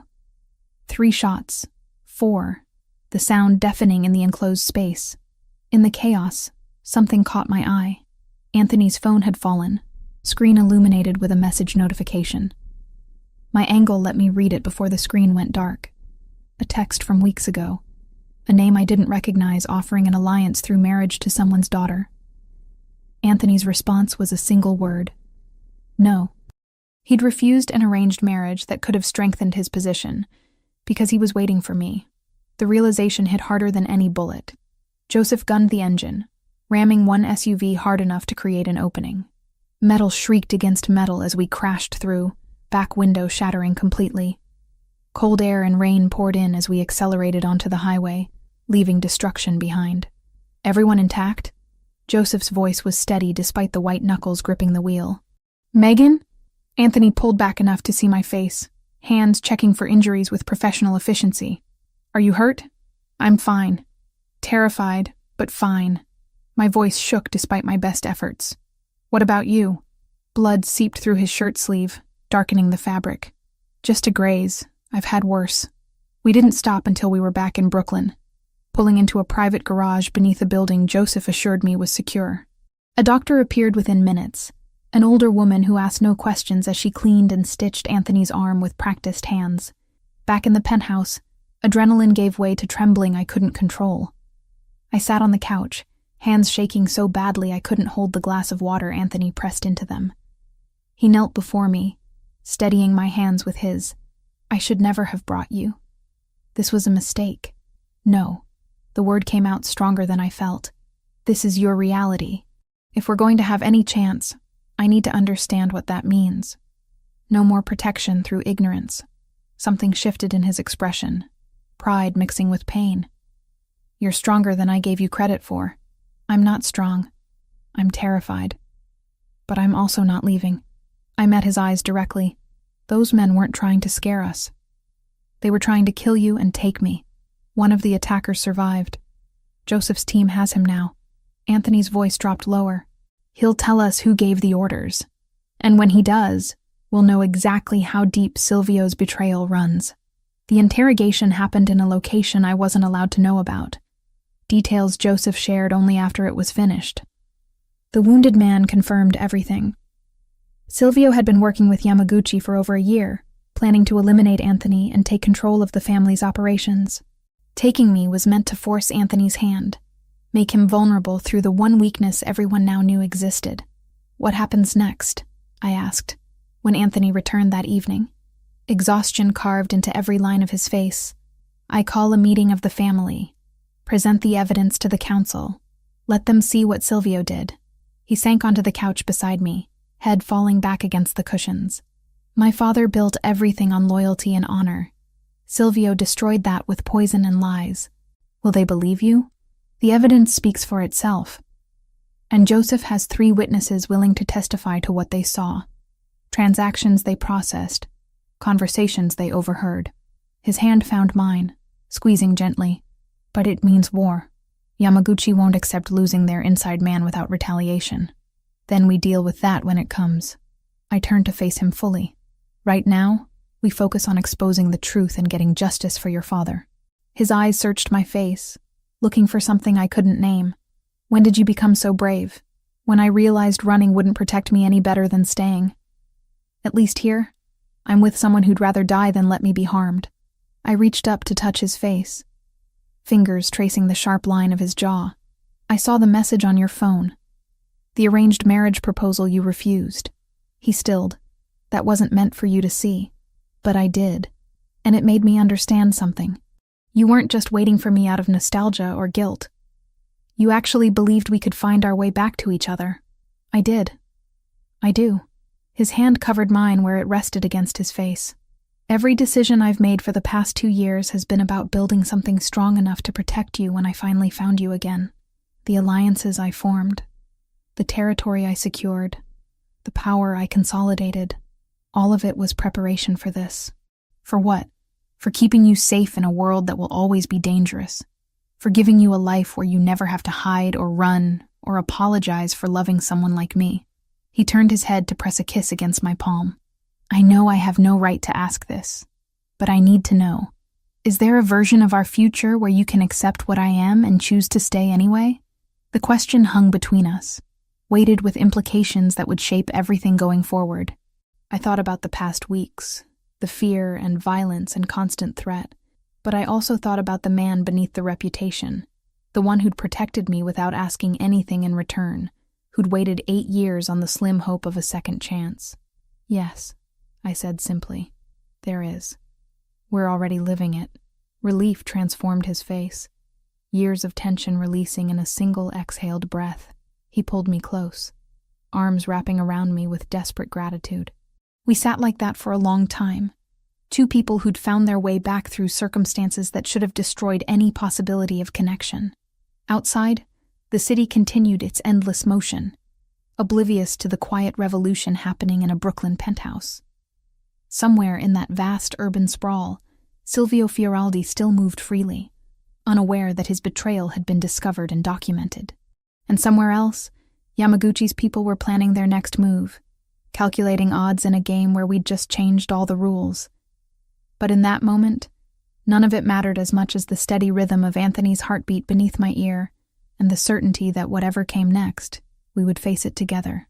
The boy I'd loved at 17 had grown into a man I was choosing all over again, not despite his darkness, but with full understanding of what that choice meant. And for the first time since walking into Bellanotte and finding a ring in my drink, I felt something that might have been peace. The night after the ambush, sleep was impossible. Every time I closed my eyes, I saw shattered glass and muzzle flashes, felt Anthony's weight crushing the air from my lungs as bullets tore through metal around us. I lay in the darkness listening to him move restlessly in the adjacent room, both of us trapped in separate replays of violence neither could shake. Around 3 a.m, I gave up pretending and found him standing at the windows, silhouette sharp against city lights. His injured arm hung carefully at his side, white bandage visible beneath his rolled sleeve. "Can't sleep either?" I asked softly. He turned, exhaustion carved into every line of his face. "Every time I close my eyes, I see you in that car with bullets coming through the glass. I see 100 ways you could have died because I was stupid enough to bring you into a war zone. I'm alive. We both are." I crossed to stand beside him, our reflections ghost-like in the dark glass. "What happens now?" Joseph interrogated the wounded attacker for 6 hours. He confirmed everything we suspected. Anthony's voice was hollow. Silvio orchestrated the ambush. He knew we were meeting the informant, knew the route we'd take. He has people inside my organization feeding him information. The betrayal ran deeper than I'd imagined. How is that possible? I thought you controlled everything. I control the major operations, the territory, the alliances, but the family has hundreds of soldiers, associates, people connected through decades of relationships I inherited when my father died. His hand clenched against the window frame. Silvio was my father's consigliere. People are loyal to him out of respect for what he represented. Now I have to prove he's a traitor without creating a civil war. The evidence you collected will only matter if I present it correctly. There's protocol, structure, ways these things are done. He finally looked at me directly. "Tomorrow I'm calling a formal meeting of the family council. Every captain, every made man who matters. I'll lay out the evidence and let them judge. And if they don't believe you, then I'll have bigger problems than Yamaguchi." Morning arrived too quickly. Anthony left before dawn with Joseph and 3 other men whose names I didn't know. The penthouse felt cavernous in his absence, every shadow potentially threatening now that I understood how easily violence could erupt. I tried to work, opening my laptop to review gallery emails, but concentration was impossible. Around noon, Joseph returned alone. "Boss wants you to know the meeting is underway. He'll call when it's finished." His expression gave nothing away. "In the meantime, I'm supposed to keep you occupied and safe. How long will it take?" "Hours. These things don't rush." He moved to the kitchen, filling the espresso machine with practiced efficiency. "You hungry?" "I make decent carbonara when I'm not busy shooting people." Despite everything, I almost smiled. "You cook?" "My mother insisted all her sons learn. Said women weren't servants, and any man who couldn't feed himself deserved to starve." He measured pasta into boiling water. "Boss is the same way. His grandmother taught him everything about food and family before she died." We ate in comfortable silence, Joseph's presence surprisingly calming, despite his profession. He told stories about Anthony as a younger man, reckless and idealistic, trying to change a system that had existed for generations. "He wanted out once," Joseph admitted, finishing his wine. "Right after his father brought him fully into the business. He had this plan to go to college, study law, become legitimate. But then the Castellano situation happened and everything changed." "What situation?" "Family war. Territory dispute that got bloody fast. Anthony's father needed him. And he stepped up because that's who he is. Been stepping up ever since. Even when it costs him everything he wanted." Joseph's eyes found mine. "Including you. He told me about the letter, about forcing you away 8 years ago. Nearly destroyed him writing those words. The revelation landed heavy. He never told me that part. He wouldn't. Boss doesn't do vulnerability well with most people." Joseph stood clearing plates. "But with you, he's different. More human. Whatever you're doing, keep doing it. The family needs him human, not just the machine his father tried to make him." 4 hours passed before my encrypted phone finally rang. Anthony's voice came through rough with exhaustion. "It's done. Silvio has been formally expelled from the family. The council voted unanimously after seeing the evidence." Relief flooded through me. "That's good, right? It's progress. But expulsion isn't execution. Silvio is still alive, still connected to Yamaguchi, still dangerous." Papers rustled in the background. "I'm coming home. We need to talk about next steps." He arrived an hour later, suit rumpled, tie loosened, looking like he'd aged a decade in a single day. But when his eyes found me, something in his expression eased. "Tell me everything," I said, guiding him to the couch. The meeting had been brutal. Hours of presenting evidence, answering challenges, defending his investigation against men who'd known Silvio for decades. but the proof was undeniable. Medical records, bank statements, witness testimony from the Russian informant who'd appeared via video link. By the end, even Silvio's oldest allies had turned against him. What about Yamaguchi? That's more complicated. Losing Silvio weakens their position significantly, but they won't back down without negotiation. Anthony ran a hand through his hair, disheveling it further. Joseph is arranging a sit-down with their leadership. Neutral territory, mediators present. We'll propose terms for peace. And if they refuse, then we prepare for war. He said it matter-of-factly, as if discussing dinner plans rather than potential violence. But I don't think they will. They're pragmatic. They wanted leverage over me through Silvio and through you. Both those options are gone now. Continuing the conflict costs them more than they'll gain. I processed this, trying to understand the cold calculations that governed his world. When does this happen? 3 days. Gives both sides time to prepare positions, gather their people. His hand found mine, squeezing gently. You'll stay here with security doubled. I won't risk them trying something desperate before the meeting. I want to help. There has to be something I can do besides hide and wait. Anthony was quiet for a long moment, considering. Actually, there might be. You mentioned you have contacts in the art world, people who track expensive purchases and money movement through galleries. My boss knows everyone in that space. Why? Because Silvio has been laundering money through art purchases for years.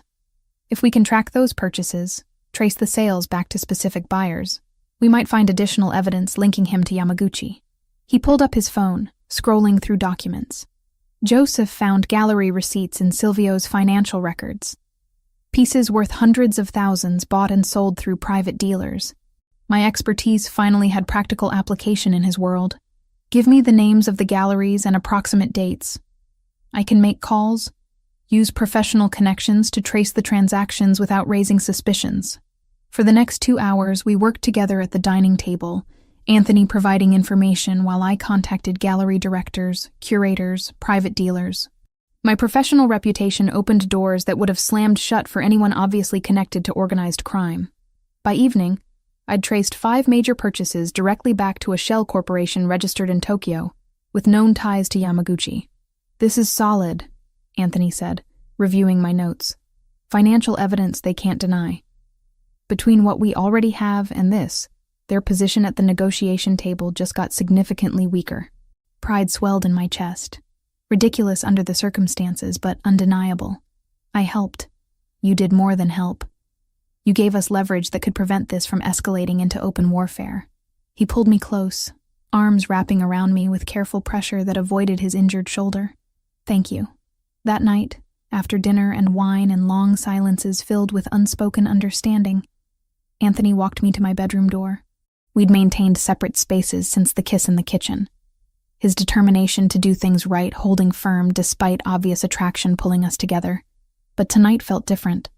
The adrenaline crash after the ambush, the emotional weight of exposing Silvio's betrayal, the recognition that we'd become partners in ways that transcended romance. All of it created pressure that demanded release. Stay, I said softly, my hand on his chest, feeling his heartbeat accelerate. Not for anything except not being alone.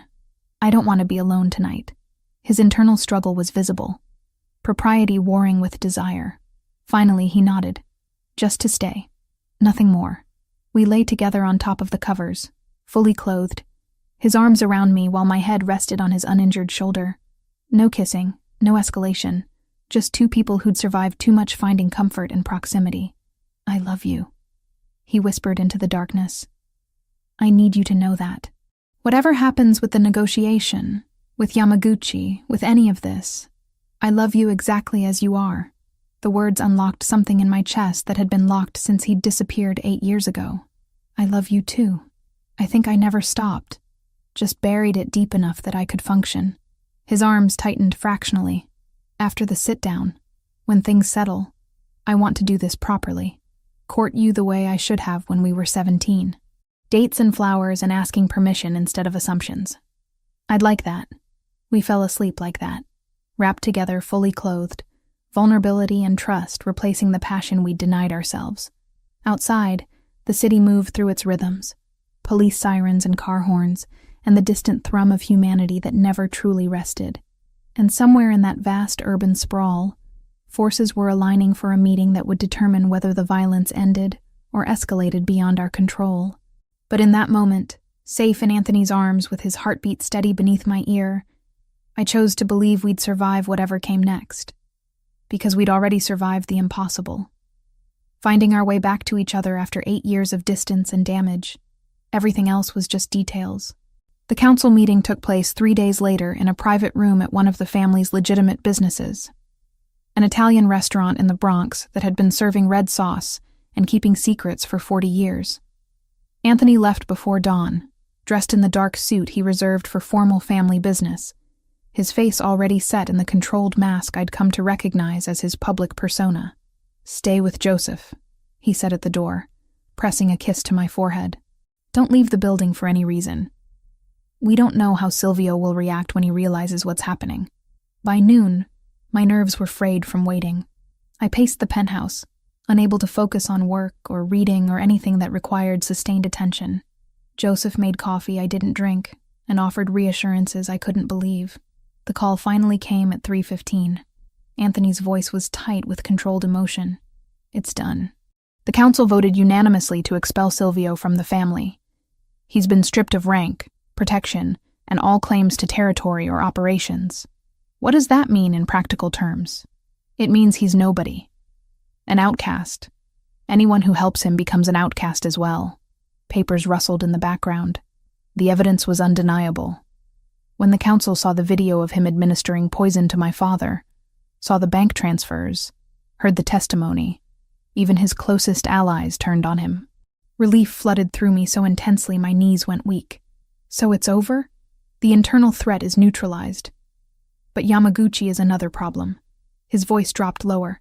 Losing Silvio weakens their position significantly. Joseph is arranging a sit-down for tomorrow evening. Neutral territory. Mediators from families we both respect present to ensure neither side tries anything stupid. What are the terms you're proposing? They withdraw completely from the contested port territory. In exchange, I don't retaliate for the ambush or for their involvement in my father's death. Clean slate, mutual respect, no future interference in each other's operations. Will they accept? They'd be smart to. But pride makes people irrational. He paused. "I'll be home in 2 hours. There are things we need to discuss before tomorrow."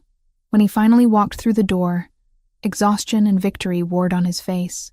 He moved directly to the bar, pouring himself 2 fingers of whiskey he downed in a single swallow before turning to face me. "How bad was it?" "Brutal." Silvio tried to defend himself, claimed the evidence was fabricated, that I was staging a coup using my father's death as justification. Anthony poured another measure but didn't drink it immediately.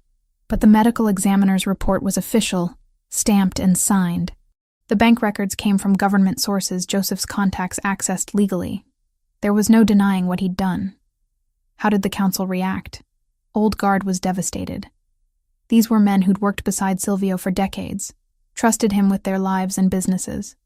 Younger members were furious, demanding immediate execution rather than just expulsion. He finally took a sip of the whiskey, rolling it over his tongue. I had to remind everyone that we're not savages. We have codes, procedures. Exile serves the same purpose without making us murderers. I crossed to him, taking the glass from his hand and setting it aside before pulling him into an embrace. His arms came around me immediately, holding tight enough that breathing required effort. "I'm proud of you," I whispered against his chest. "You did the right thing. The hard thing. Doesn't feel like victory. My father is still dead. Silvio betrayed everything we built. And tomorrow I have to sit across from the people who paid him to commit murder and negotiate peace like civilized humans. But you're doing it. You're choosing diplomacy over violence, structure over chaos." I pulled back enough to see his face. That's leadership. The next evening, Anthony dressed with meticulous care in a charcoal suit, black shirt, no tie. Professional but not ostentatious. Joseph arrived early with 3 other men whose names Anthony didn't share, all armed but concealing their weapons beneath perfectly tailored jackets. The meeting is at a restaurant in Little Italy, neutral ground, owned by the Greco family who agreed to mediate. Anthony checked his reflection one last time, adjusting his cuffs with precise movements. There will be 4 Yamaguchi representatives, 4 of us, and 2 mediators. Establish protocol. Everyone respects the rules or risks becoming pariahs. What happens if they refuse your terms? Then we prepare for war. He said it simply, as if discussing weather rather than potential bloodshed. But I don't think they will. They're businessmen, same as me. War is expensive and unpredictable. Peace with clear boundaries serves everyone better. After he left, the penthouse felt cavernous and threatening. Every sound made me jump. Every shadow seemed potentially hostile. I tried to work, to watch television, to do anything that would distract from imagining worst-case scenarios. Nothing helped. Around 9, my phone rang. Brittany's name on the screen. Please tell me you're okay and not being held hostage by Italian mobsters. Despite everything, I almost laughed. I'm fine, safe, just dealing with complicated situations. Complicated like what? Because you've been ghost mode for weeks and I'm about ready to file a missing person report. I gave her the abbreviated version, leaving out details about violence and betrayal, but confirming I was with Anthony and things were resolving. She didn't sound convinced, but accepted my reassurances with the grace of a friend who'd known me long enough to recognize when pushing would do more harm than good. Just promise me one thing, she said, before hanging up. If this goes bad, if he becomes someone you need to run from, you call me first. No hesitation. I promise.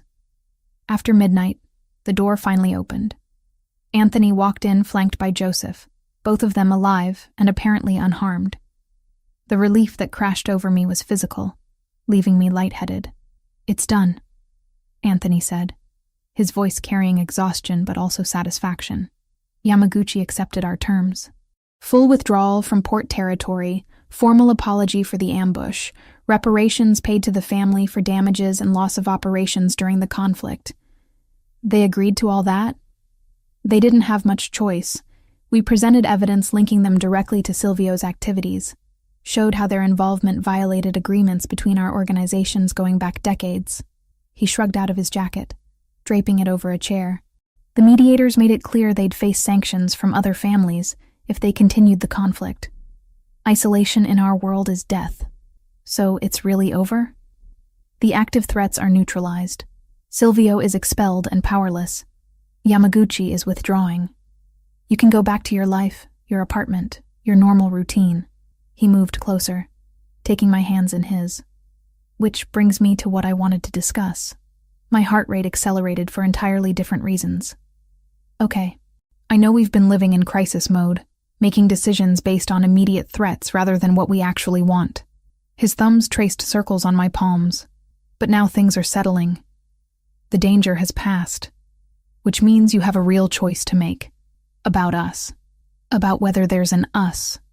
Whether you want to try building something real with me, knowing what my world entails, or whether you'd prefer to walk away while you still can. I'd been expecting this conversation, dreading and anticipating it in equal measure. What do you want? I want you to move in here permanently. Not as protective custody, but as my partner. I want to court you properly, take you to dinners and shows, introduce you to the legitimate parts of my life. His eyes held mine with unwavering intensity. I want to wake up next to you every morning and fall asleep with you every night. I want to build the future we should have had 8 years ago. And the dangerous parts, the family business, I'll keep you separate from operations as much as possible. You'll never be involved in anything illegal or violent. But I won't lie and say risk doesn't exist. Being with me means accepting a certain level of permanent security, of always looking over your shoulder. He squeezed my hands gently. I need you to understand what you're agreeing to before you answer. I'd been thinking about this for days, weeks really, since the moment he'd sat down across from me at Bellinot. Every logical argument said I should walk away, return to my quiet gallery life, find someone uncomplicated and safe. But logic had never governed my feelings for Anthony Rossi. I love you, I said simply. I've loved you since we were 17. And I never really stopped. 8 years apart didn't kill it. And danger hasn't scared it away. So yes, I want to build a life with you. All of it. The complicated and the beautiful and everything in between. His relief was palpable. tension releasing from shoulders that had carried it for too long. "There's one more thing." He reached into his jacket pocket, withdrawing a small velvet box I recognized from Bellanotte. Inside, the same vintage ring with its diamond-catching light. His grandmother's ring that had started everything. "This belongs to you, whether or not you're ready to wear it yet." He set the box in my palm, closing my fingers around it. "I'm not proposing tonight. I want to do that properly, when we've had time to build something stable. But I want you to have this, to know that my intentions are serious and permanent." I opened the box, studying the delicate filigree work and the diamond that had survived decades to reach this moment. "It's beautiful. She would have loved you. My grandmother had the same fire, the same refusal to accept less than honesty." He took the ring from the box, not to put it on my finger but to show me the inscription inside the band. "Amor vincit omnia." Love conquers all. Tears pricked my eyes as I touched the engraving. "Keep it safe for me. When you're ready to propose properly, this is the ring I want." He returned it to the box, pockets closing around the promise we'd just made. Then he pulled me close, kissing me with tenderness that spoke of patience and commitment rather than urgency. "I love you, Megan Foster. And I promise to spend the rest of my life proving that choosing me was the right decision. I love you too. And I already know it was." That night, we fell asleep together in his room, no longer separated by walls or uncertainty. The city continued its endless motion beyond the windows, sirens and horns and the distant sound of construction that never truly ceased. And somewhere in that vast urban sprawl, Silvio Fioraldi was learning what exile meant in a world built on loyalty and respect. But none of that mattered as much as the steady rhythm of Anthony's heartbeat beneath my ear, and the certainty that we'd survive the worst together. Everything else was just details we'd figure out as we went, building the future we'd been denied 8 years ago, one careful decision at a time. 3 months passed in what felt like moments and eternities simultaneously. The penthouse became home in ways my old apartment never had, not because of the luxury or the security, but because Anthony filled the space with his presence. We fell into rhythms that felt both new and ancient. Morning coffee while watching the sun rise over Manhattan. Dinners prepared together in the kitchen that had witnessed our first almost kiss. Nights spent talking until exhaustion claimed us both. I returned to the gallery full-time 2 weeks after the Yamaguchi negotiations concluded. My supervisor welcomed me back with questions I deflected using the same vague family emergency explanation that had gotten me through the crisis. Marcus noticed the expensive watch that had appeared on my wrist, a gift from Anthony. I'd protested accepting, until he'd explained it contained a tracking device that would alert his security team if I was ever in danger. Functionality disguised as luxury. The perfect metaphor for my new life. I called my mother the week after everything with Yamaguchi finally ended, stumbling through an apology for the distance I'd let grow between us.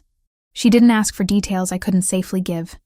She only said she was glad I was safe, and that we'd figure out the rest one phone call at a time. The contemporary exhibition I'd curated from remote captivity received acclaim in art journals and attracted collectors whose wealth rivaled Anthony's legitimate holdings.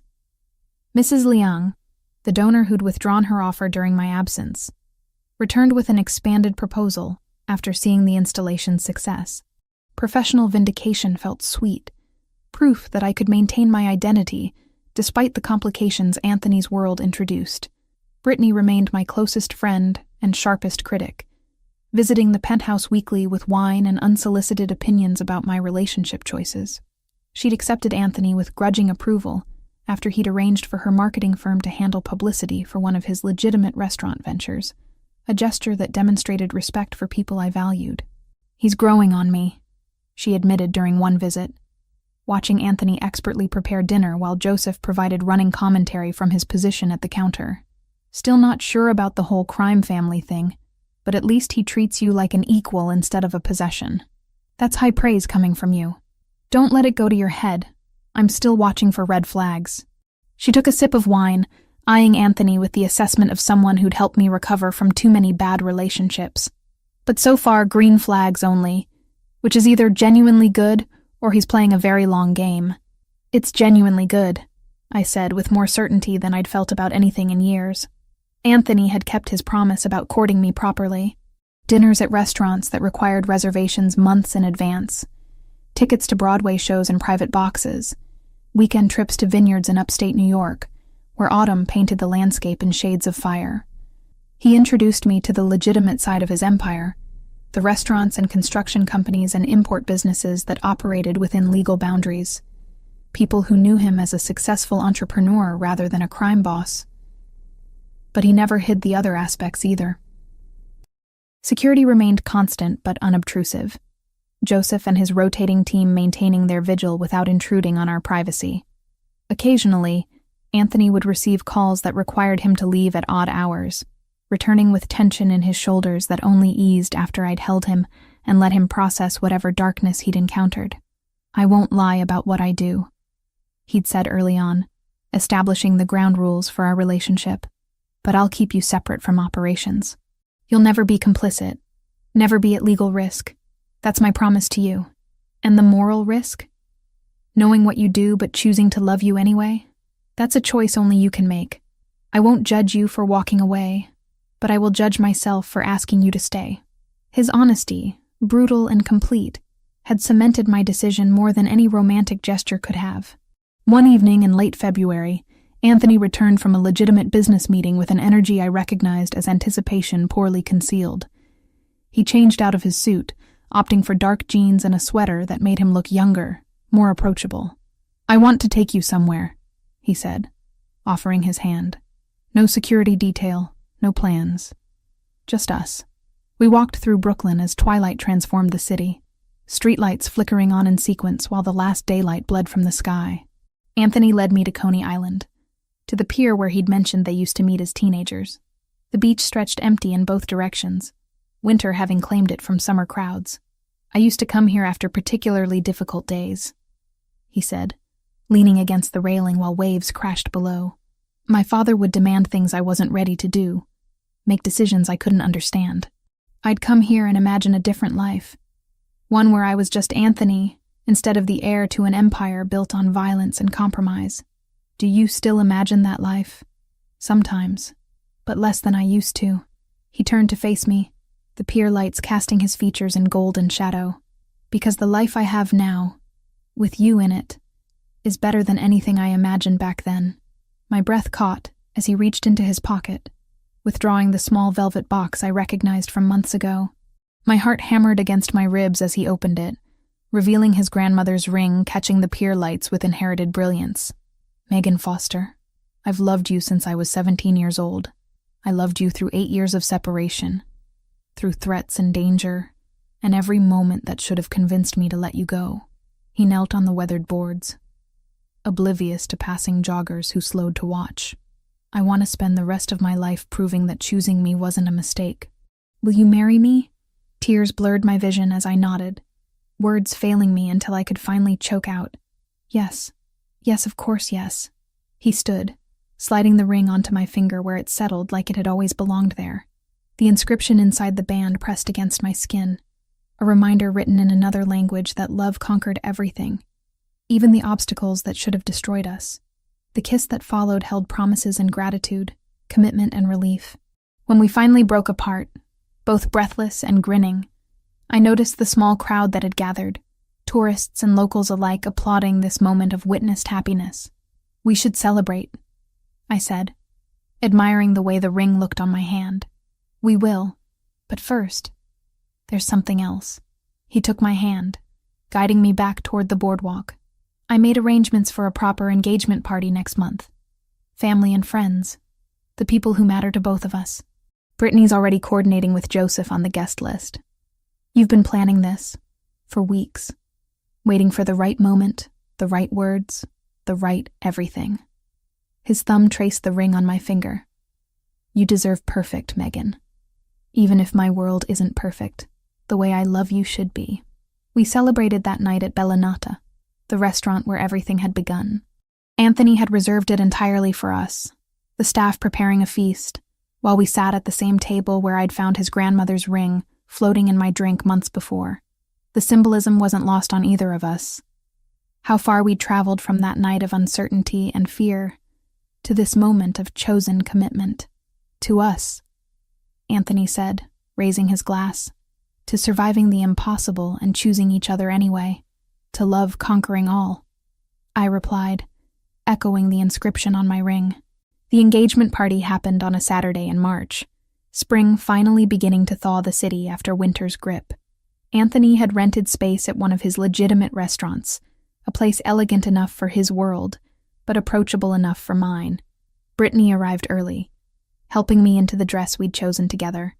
Ivory silk that managed to be both sophisticated and understated. "You're glowing," she said, adjusting my hair one final time. Like genuinely happy in a way I've never seen before. I am happy. Terrifyingly, completely happy. The party blended worlds seamlessly. Gallery colleagues mingled with members of Anthony's legitimate businesses, while family members I was still learning to identify by name shared stories about Anthony's childhood. Joseph gave a toast that managed to be both heartfelt and appropriately vague about the circumstances of our reunion. "To the boss and his lady," he said, raising his glass. "May they have decades of happiness ahead." The celebration continued past midnight. Wine and laughter and joy that felt earned after months of crisis and uncertainty. When the last guests departed and we were alone with the cleanup crew, Anthony pulled me onto the empty dance floor, swaying to music that existed only in our heads. "This is what I wanted," he murmured against my hair. "A life where we can have moments like this, where the darkness doesn't touch everything. We'll have that life. We're already building it." I pulled back to see his face, memorizing this moment of complete peace. Together. 3 days later, I stood in a boutique fitting room while a seamstress pinned the hem of my wedding dress.